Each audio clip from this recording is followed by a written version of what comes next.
আচ্ছা, রাত যখন ৩টে বাজে, চারপাশটা যখন নিঝুম হয়ে যায়, তখন কি বুকের ভেতরটা কেমন যেন খালি খালি লাগে? বিছানায় শুয়ে সিলিংয়ের দিকে তাকিয়ে থাকতে থাকতে মনে হয় না, এই এত মানুষের ভিড়ে আমি আসলে কতটা একা? আপনি হয়তো দিনে সবার সামনে হাসছেন, বন্ধুদের আড্ডায় মেতে উঠছেন, কিংবা পরিবারের দায়িত্ব পালন করছেন।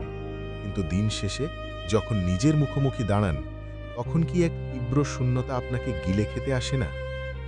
ব্যর্থতা, প্রিয় মানুষের দেওয়া অবহেলা, পরিবারের অন্তহীন প্রত্যাশার বোঝা, কিংবা এক বুক হতাশা, সবকিছু মিলিয়ে যখন মনে হয় আপনি একটা বদ্ধ খাঁচায় আটকে গেছেন, ঠিক তখনই একটা অন্ধকার চিন্তা আপনার দরজায় কড়া নাড়ে। মনে হয়, যদি আমি কাল সকালে আর না জাগি, তবে কেমন হতো? সব অশান্তি এক নিমেষে শেষ হয়ে যেত, তাই না? আজকে এ লিটল রিয়ালিটি চ্যানেলে আমি আপনাকে কোনো কাল্পনিক আশার বাণী শোনাব না। আমি আপনাকে বলবো যে কাল সকালেই আপনার সব দুঃখ ম্যাজিকের মতো কেটে যাবে। বরং আমরা আজ হাঁটব আপনার মনের সেই অন্ধকার গলিটায়, যেখানে আপনি প্রতিদিন একা একা কাঁদেন, যেখানে আপনার চিৎকার শোনার মতো কেউ নেই। নিজেকে আর মাত্র ১৫টা মিনিট সময় দিন। জীবনের শেষ সিদ্ধান্তটা নেওয়ার আগে আসুন নিজের মনস্তত্ত্বটাকে একবার ব্যবচ্ছেদ করে দেখি। মনস্তাত্ত্বিক বিশ্লেষণ: কেন মন মৃত্যুর দিকে টানে? মনোবিজ্ঞানের অন্যতম পথিকৃৎ এডউইন স্নাইডম্যান আত্মহত্যার পেছনের কারণকে একটা চমৎকার শব্দে প্রকাশ করেন। সেটা হলো সাইক এক, যার অর্থ আত্মার তীব্র যন্ত্রণা। সাইকোলজি বলে, যখন কোনো মানুষের মনস্তাত্ত্বিক চাহিদা, যেমন ভালোবাসা পাওয়ার চাহিদা, সফল হওয়ার চাহিদা, বা সমাজে নিজের একটা স্থান পাওয়ার চাহিদা তীব্রভাবে আঘাতপ্রাপ্ত হয়, তখন মনের ভেতর এক ধরনের অসহ্য মানসিক রক্তক্ষরণ শুরু হয়। আমরা যখন শারীরিক ব্যথায় ছটফট করি, আমরা কিন্তু আমাদের শরীরটাকে কেটে ফেলে দিই না, আমরা ক্ষতটার চিকিৎসা করি। কিন্তু যখন ব্যথাটা মনে হয়, তখন আমাদের মস্তিষ্ক একটা অদ্ভুত বিভ্রম তৈরি করে। একে মনস্তত্ত্বের ভাষায় বলে কগনিটিভ কনস্ট্রিকশন বা মানসিক সংকোচন। আপনার তখন মনে হয় আপনার জীবনের আর কোনো বিকল্প নেই, কোনো সমাধান নেই। মৃত্যু ছাড়া বাকি সব রাস্তা যেন অদৃশ্য হয়ে যায়।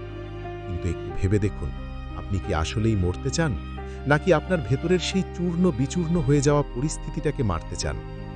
আপনি মুক্তি চান সেই অপমান থেকে, সেই অবহেলা থেকে, সেই হেরে যাওয়ার গ্লানি থেকে। জীবন তো আপনাকে এই কষ্টগুলো দেয়নি, এগুলো দিয়েছে আপনার চারপাশের পরিস্থিতি এবং কিছু মানুষ। তাহলে সেই ভুল মানুষ বা ভুল পরিস্থিতির খেসারত আপনি নিজের প্রাণ দিয়ে কেন মেটাবেন? ভাঙা মন ও প্রত্যাশার ফাঁদ। প্রথমে কথা বলা যাক সম্পর্কের ধোঁকা নিয়ে। যাকে আপনি নিজের জীবনের কেন্দ্রবিন্দু বানিয়েছিলেন, সে আজ আপনাকে এমন এক মুহূর্তে ছেড়ে চলে গেছে যখন আপনার তাকে সবচেয়ে বেশি প্রয়োজন ছিল। আপনার মনে হচ্ছে, আমার কি কোনো মূল্যই নেই? আমি কি এতটাই ফেল না? মানুষের মনস্তত্ত্ব বড় অদ্ভুত। আমরা যখন কাউকে গভীরভাবে ভালোবাসি, তখন আমাদের মস্তিষ্ক ডোপামিন ও অক্সিটোসিন হরমোনের বন্যায় ভেসে যায়। যখন সেই মানুষটা চলে যায়, তখন মস্তিষ্ক হুট করে এক তীব্র উইথড্রয়াল সিন্ড্রোম বা আসক্তি ভঙ্গের বেদনায় ভোগে, ঠিক যেমনটা একজন মাদকাসক্ত মানুষের ক্ষেত্রে হয়।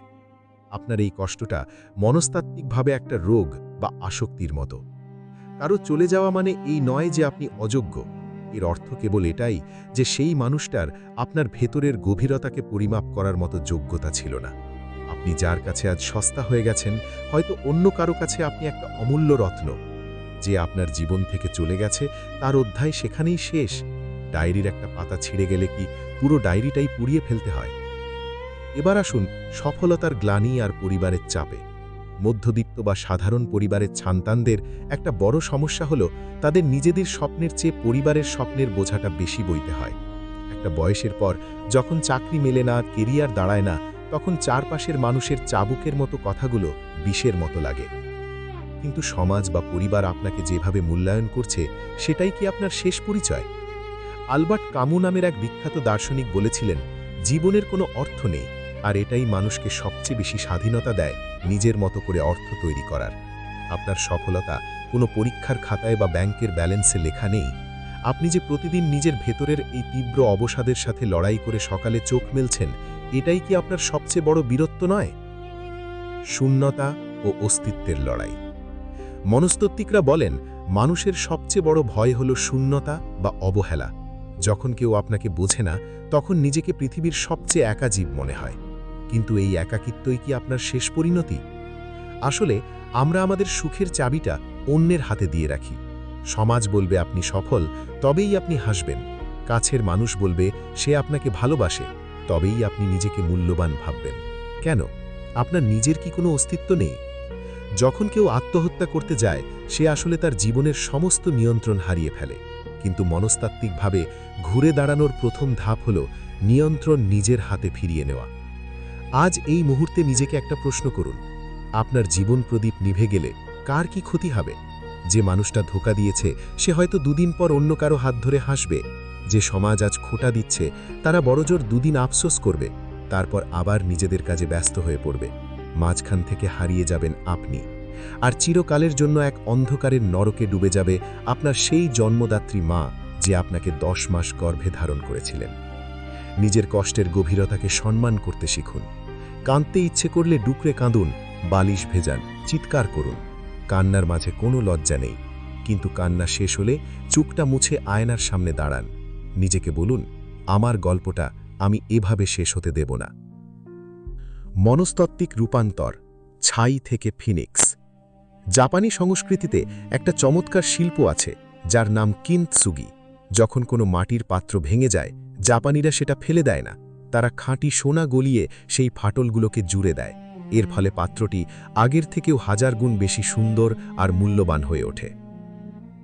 আপনার মনটা আজ ভেঙে গেছে, আপনার জীবনটা আজ চূর্ণ বিচূর্ণ হয়ে গেছে, হোক, এই ফাটলগুলো দিয়েই আপনার ভেতরে আলোর প্রবেশ ঘটবে। আপনার এই ভাঙা টুকরোগুলোকে জোড়া দেওয়ার দায়িত্ব অন্য কারো নয়। আপনার অবচেতন মনকে আজ থেকে রিপ্রোগ্রাম করুন। 1. টানেল ভিশন থেকে বেরোন। চোখ মেলে দেখুন, পৃথিবীটা আপনার এই চেনা দুঃখটার চেয়েও অনেক বড়। আপনার চেনা মানুষ কজন? 100 জন? 500 জন? অথচ এই পৃথিবীতে 800 কোটি মানুষ আছে। আপনার জন্য এমন এক পৃথিবী অপেক্ষা করছে যা আপনি এখনও চোখ মেলে দেখেননি। 2. ব্যর্থতাকে আলিঙ্গন করুন। প্রতিটা ব্যর্থতা আসলে আপনাকে একটা কথাই বলে, এই রাস্তাটা তোমার জন্য ছিল না, অন্য কোনো চমৎকার রাস্তা তোমার জন্য অপেক্ষা করছে। 3. জীবনের অর্থ খুঁজুন ছোট জিনিসে। জীবন মানেই বিশাল বড় গাড়ি বাড়ি বা চরম রোম্যান্টিক সম্পর্ক নয়। জীবন মানে 1 কাপ গরম চা, রাতে একা একা প্রিয় কোনো গান শোনা, কিংবা কোনো অবলা প্রাণীকে একটু খাবার দেওয়া। মনে রাখবেন, মনের মেঘ চিরস্থায়ী নয়, এটা একটা সাময়িক ঝড়। ঝড় যত তীব্রই হোক না কেন একসময় তা থামতে বাধ্য। উপসংহার, বেঁচে থাকার জয়গান। প্রিয় ভাই, প্রিয় বোন বা আমার প্রিয় বন্ধু যিনি আজ এই অন্ধকার রাতে আমার কথাগুলো শুনছেন, আমি জানি আপনার কষ্টটা কতটা গভীর, কারণ আমিও কোনো এক সময় হয়তো আপনার মতোই কোনো অন্ধকারে দাঁড়িয়েছিলাম। কিন্তু আজ আমি আপনাকে বেঁচে থাকার অনুরোধ করছি। মরতে তো একদিন হবেই, মৃত্যু তো অবধারিত, কিন্তু মৃত্যুর আগে এই জীবনটাকে বুক চিতিয়ে দেখিয়ে দিন যে আপনি কতটা শক্ত ধাতুর গড়া। যারা আপনাকে অবহেলা করেছে তাদের অবহেলার যোগ্য জবাব মৃত্যু নয়, তাদের যোগ্য জবাব হলো আপনার বেঁচে থাকা, আপনার সফল হওয়া, আপনার ঠোঁটের কোণে সেই এক চিলতে বিজয়ের হাসি। আজকের পর থেকে যখনই মনের ভেতর অন্ধকার নামবে, গভীর একটা শ্বাস নেবেন, নিজের বুকে হাত রেখে বলবেন, আমি আছি, আমি লড়াই করব এবং আমি জিতব। আপনার জীবনের চিত্রানাট্য এখনও শেষ হয়নি, আপনি নিজেই এই গল্পের লেখক। শেষ দৃশ্যটা এত সহজে ট্র্যাজেডিতে রূপ নিতে দেবেন না, ঘুরে দাঁড়ান, কারণ আপনার এই সুন্দর পৃথিবীর আপনাকে বড্ড প্রয়োজন।